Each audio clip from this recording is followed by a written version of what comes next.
Hi, I'm Steve Bourie, and I'm the author of The American Casino Guidebook. And I'm Matt Bourie, and I'm the editor of the American Casino Guidebook. And our video today is 6 bets to never make in the casino.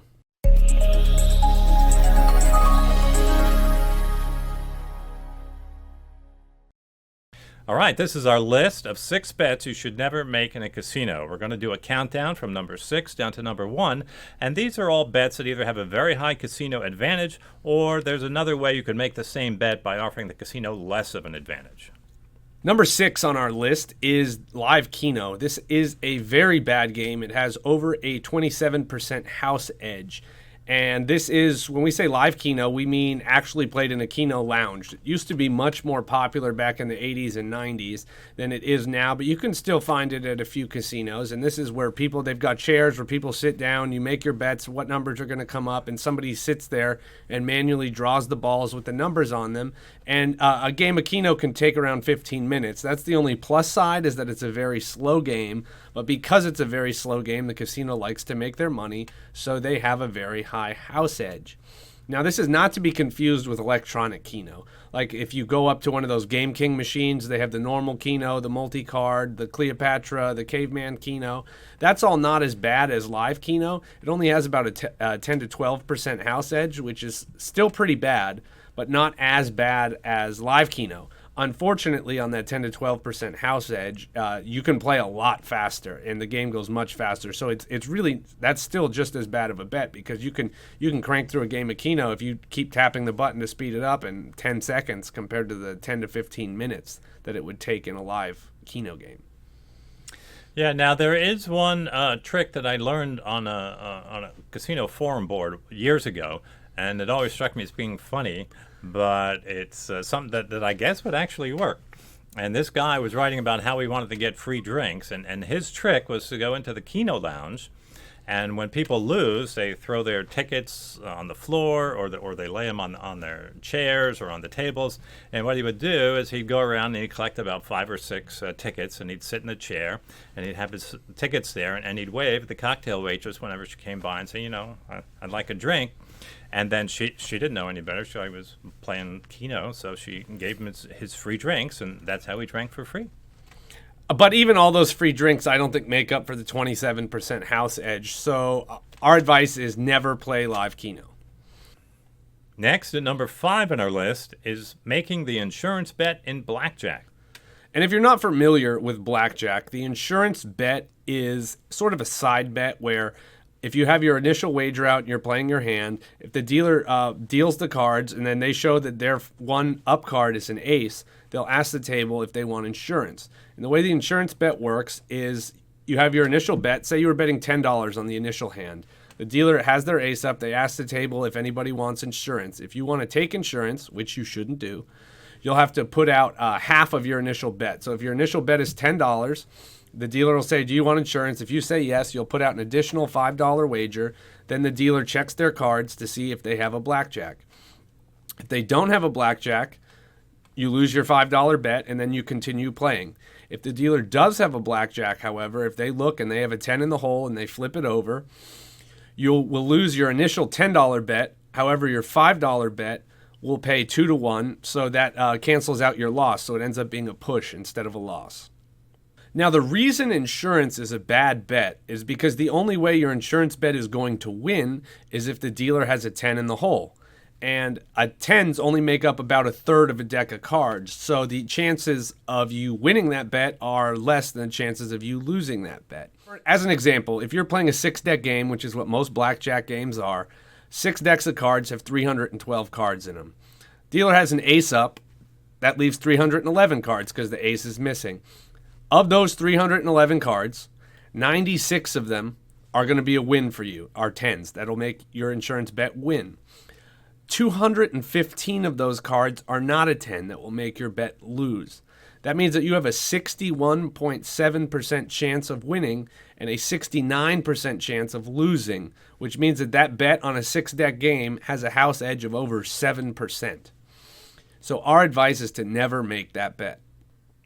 Next on our list at number 4 is the tie bet in baccarat. Now, baccarat is really not a bad game to play. There's no skill involved, And so there's no such thing as really a bad baccarat player. So, and there's only 3 bets you can make: player, banker, or tie. And player and banker, they really have only slightly more than a 1% house edge, so they're not bad bets. And again, there's no skill involved. Someone who's never played baccarat can play just as well as someone who's played baccarat all their life, because again, it's basically a game of luck. So the 3 bets: player, banker, and tie. Again, player and banker, about a 1% house edge. If you make the tie bet, it's a 14% house edge. So you never want to make the tie bet in baccarat. And next on our list at number 3 is the NE7 Bet in craps. The thing about craps is there's a lot of good bets in craps, and there are also a lot of bad bets in craps. The NE7 Bet, or also Big Red as a lot of people call it, is the worst bet you can make on the craps table with a whopping 16.67% house edge. And the reason this house edge is so high is because if you look at a set of dice, there are 36 different combinations. 6 on one die, 6 on the other. 6 times 6 is 36. Of those 36 combinations, there are 6 ways to roll a 7. And there are 30 ways to not roll a 7. That means that 30 of those combinations you lose, 6 of them you win. That means the odds of rolling a 7 are 5-1. This bet, however, only pays you 4-1, which is where the house edge comes from. And on top of that really high house edge, this is also a single roll bet, unlike a lot of the other bets in craps. That means that it's pretty self-explanatory. It's resolved on a single roll. If you put $10 on the NE7, the shooter rolls the dice.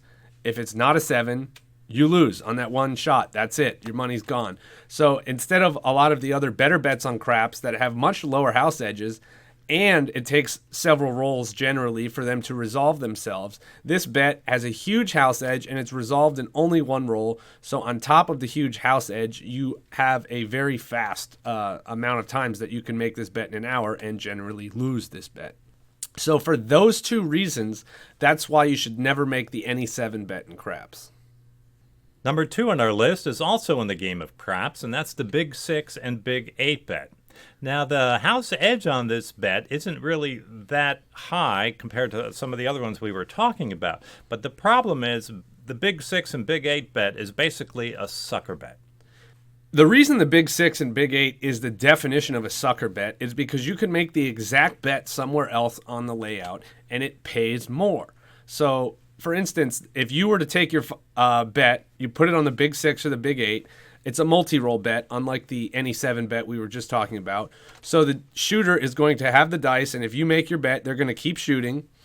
And if you're on the Big 6, if the dealer rolls a 6 before he rolls a 7, your bet is going to get paid even money. If he rolls a 7, your bet's going to lose. However, instead of placing your chip on the Big 6 or Big 8, what you can do is give your chips to the dealer in the middle and tell them that you want to place the 6 or place the 8. And the way that works is it's literally the exact same thing. It's a multi-roll bet. You're betting that the shooter is going to roll either a 6 or an 8, whichever one you bet on, before they roll a 7. The only weird thing about this bet is it pays 7-6 instead of even money, which is a good thing because you'll get more money. However, you have to bet in increments of $6. That's the only weird thing. So, for instance, if you were to bet $6, take a $6 bet, and if you were to put it down on the Big 6, and the dealer rolled a 6 on the next throw, your $6 bet would pay even money. You'd get $6. However, if you had taken $6 in chips and said to the dealer, I want to place the 6, they would take your chips, put it over the 6 on the layout, and if the shooter went and shot a 6, your bet would pay your $6 bet would pay $7 instead of $6. So why would you want to make a bet that is only going to pay you $6 when you can make literally the exact same bet somewhere else on the table and it pays $7 instead? And like I said, it's only a $1 difference on the payout, and that doesn't sound like a lot, but it adds up after a while. If you place the 6 or place the 8, that's one of the best bets on the craps table. It only has a house edge of 1.5%. If you're to bet the Big 6 or the Big 8, that has a 9% house edge. So that dollar difference is 6 times higher. So why would you want to give the house 6 times a higher house edge betting the Big 6 or the Big 8 when you can just place the 6 or place the 8? And for that reason, that's why you should never play the Big 6 or Big 8 in craps. And number one on our list of the bets you should never make in a casino is playing blackjack at a table that pays 6 to 5 rather than 3 to 2. And I'm convinced the reason the casino started this is they just thought people would think, oh, 6 to 5, those numbers are higher than 3 to 2. It's got to be a better game. And while it might sound like that to some people who aren't good at math, that's not the case. If you're playing blackjack at a table that pays 3 to 2 and you're betting $10 and you get a blackjack, you'll get paid $15. If you're playing at a table that pays 6 to 5 for a blackjack and you're betting $10 and you get a blackjack, you'll only be paid $12. So that's a $3 difference. And just like in number 2, it might not sound like a big difference, but that $3 really starts to add up after a while. Yeah, and originally this started out in single deck games in Las Vegas, but it's spread around the country, and it's in multiple deck games now. So it's really bad. You don't want to play a 6 to 5 blackjack game. Now, depending on the rules, normally if a game pays 3 to 2 for blackjack, the casino advantage in multiple deck games is around 0.70%, 0.7%. If they only pay 6 to 5, it almost triples the casino edge and makes it around 2%. So that's why you don't want to play a 6 to 5 blackjack game. And the 6 to 5 blackjack game generally in casinos is for lower denomination games, like with a lower table limit, like the $5 and $10 tables will generally be 6 to 5. And if you can't afford to go to a higher limit table where they pay 3 to 2, one thing you can do is instead of playing at the live table, you can go find one of these digital tables that they have at the casino where it has the TV screen with the good-looking woman, and you just make all your bets on a screen. Generally, most of those pay 3 to 2 instead of 6 to 5, or even money like some of the single video poker style blackjack tables that you'll find. So if you can find a game like that, a digital game, those generally have low limits, $5, and it pays 3 to 2. That's a great way to get around the 6 to 5 game if that's all the live tables offer. Now, another good thing about playing on these big electronic versions of blackjack is that you can get Players Club points. Now, if you're playing at a table, a blackjack table with a dealer, they'll only rate you for comps. They're not going to give you Players Club points. So Players Club points are good because they're pretty valuable.